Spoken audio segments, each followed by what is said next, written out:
আজকে আমরা দেখব বাস্তব সংখ্যা এবং অসমতা থেকে যে পরম মান ব্যতীত প্রকাশ। যদি আমাদের পরম মান ব্যতীত প্রকাশ করতে হয় তাহলে আমরা কিভাবে করতে পারি আর কি। দেখো আমাদের এই দুইটা কোশ্চিন লেখা আছে, দুইটাতে দেখো এখানে পরম মান দেওয়া আছে, মানে মড, যেটাকে বলো তোমরা মড, তাই না? তাহলে পরম মান ব্যতীত প্রকাশের ক্ষেত্রে কীভাবে করতে হবে, জাস্ট ক্যালকুলেশনটা দেখায় একটু সহজে। তোমরা এইগুলো তোমাদের এমসিকিউ আসে, ঠিক আছে? এমসিকিউ অবশ্যই পরম মান ব্যতীত প্রকাশ অথবা পরম মান দিয়ে প্রকাশ, অবশ্যই 1 মার্ক পাবাই, 100% লিখে রাখতে পারো, ঠিক আছে? ফর এমসিকিউ, ঠিক আছে? এবং অ্যাডমিশন পরীক্ষাতেও আসে, এবং এসএসসি এইচএসসি দুই জায়গাতেই এই জিনিসটার ব্যবহার রয়েছে। এখন দেখো পরম মান ব্যতীত প্রকাশ, তাহলে যদি এরকম থাকে পরম মান মানে কি বলো তো?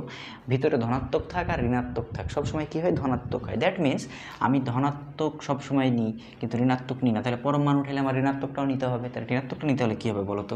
এখানে -5 less than x -2 less than 5। কথা কি বুঝতে পারছো? এখন পরম মান ব্যতীত প্রকাশ মানে কি? তোমার এক্সের মাধ্যমে প্রকাশ। তাহলে দেখো এই -2টা উভয় পাশে -2 দ্বারা যোগ করা যায়, দেখো তো। তাহলে যোগ এক্স -2 প্লাস 2, উভয় পাশে কী যোগ করেছি? 2 যোগ করেছি, যাতে এই 2টা কেটে যায়, ঠিক আছে? তাহলে এটা হচ্ছে -3x7, এটাই অ্যান্সার। কি কঠিন না তো, মোটেও কঠিন না, ঠিক আছে? এখন দেখো এর পরেরটা দেখো, এইখানে এটাও পরম মান ব্যতীত যদি প্রকাশ করতে চাই তাহলে কী করতে হবে দেখো তো? যেহেতু আমি পরম মান উঠায় ফেলবো, তাহলে উঠায় যদি ফেলতে চাই তাহলে কী করতে হবে? ঋণাত্মক নিতে হবে। তাহলে -7 এখানে যেটা থাকে সেটাই নিতে হয়, ঠিক আছে? তাহলে 2x + 3 7, তাহলে এটা কী হচ্ছে? উভয় পাশে -3 দ্বারা যোগ করে ফেলবো, কারণ আমার এই 3টাকে আউট করা লাগবে। তাহলে কী হচ্ছে? -3 2x -3 + 3 7 - 3, ওকে। তাহলে এটা কত হচ্ছে দেখো তো? -10 2x, আর এটা কত হচ্ছে? 4। এখন উভয় পাশকে তুমি 2 দ্বারা ভাগ করে দিতে পারো না? 2 দ্বারা যদি ভাগ করে দাও তাহলে কত থাকছে? -2x2, ঠিক আছে?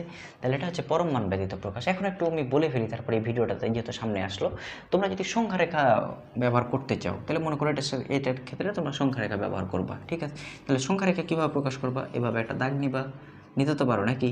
আমি আরেকটা ভিডিওতে সংখ্যা রেখা দেখাইছি, তোমরা সেটা দেখে নিতে পারো, সেটাতে সংখ্যা রেখা পুরোপুরি ক্লিয়ারলি বোঝানো হয়েছে কীভাবে হয়।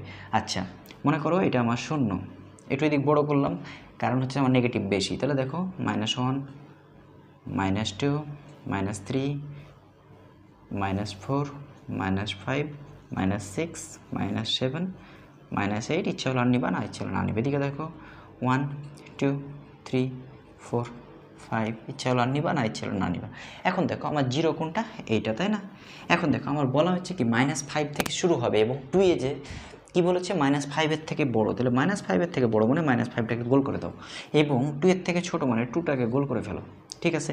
তাহলে এই গোলের বাইরে থেকে বাকিটুকু কালি করে দাও। কালি করতে পারবো না? তোমরা আমার থেকে ভালো কালি করতে পারো, কারণ কোনো কিছু ভুল হলে এমনভাবে কাটাও, ওই খাতা দেখার মতো অবস্থায় রাখো না, তাই না? আমরা তো এটা করো। তাহলে এই হচ্ছে কালি করে ফেললাম।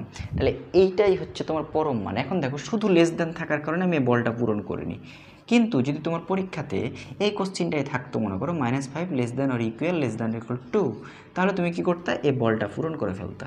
কথা কি বুঝতে পারছো? আশা করি বুঝতে পেরেছো। তারপরে সমস্যা থাকলে অবশ্যই আমাকে জানাবা, আর ভিডিও ভালো লেগে থাকলে অবশ্যই শেয়ার করে ফেলো।